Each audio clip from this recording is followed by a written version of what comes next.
There's not one time where I don't look at this house and go, I am so lucky to live here. When we decided to buy a place and live together, the first thing we looked at is location. But we simultaneously knew that there was going to be a lot of change required within, actually, once the doors opened. And then we entered a process that was actually extremely easy for us.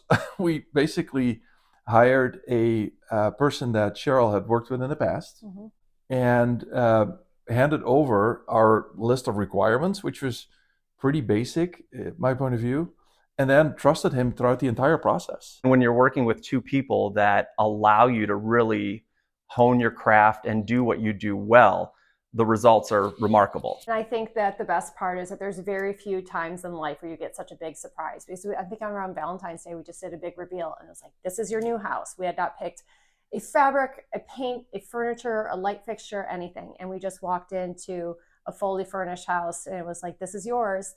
And it was really exciting. I was able to design a space that not only reflected them, but also lived up to their lifestyle changes and their plans as moving together as a family.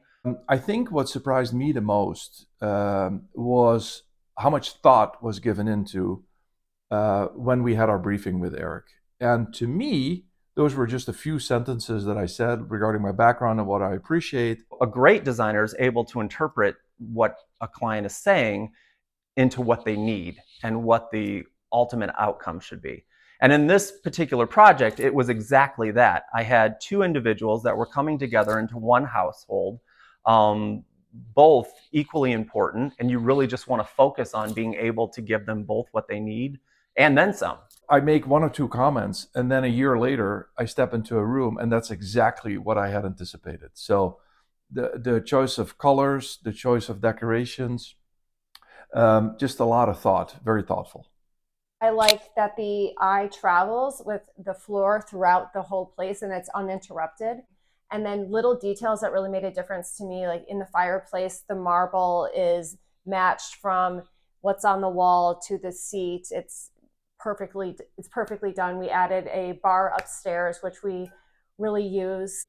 He just had it in mind. And also the way that he was able to place the focus of a room was able to be focused by the art that we have, which is really, really important to us, is that we have a home full of art, but that is art that's chosen by us, for us, and has some kind of special meaning. For Cheryl and Roel, the great thing was they had this amazing collection of art.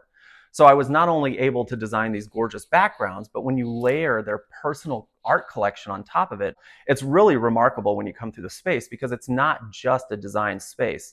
It's a home, there's life here, there's love here, and there's history, which I think is really important. Well, we're very much music people. So to sit in a room that is filled with music, whether it's artifacts, equipment to play the records themselves, or books regarding or music or recording artists, it's a good opportunity for me to calm down and to enjoy life, if you will. So it has a lot of meaning. We're so excited. Every time when we walk in the door, we're just like, oh, we're home.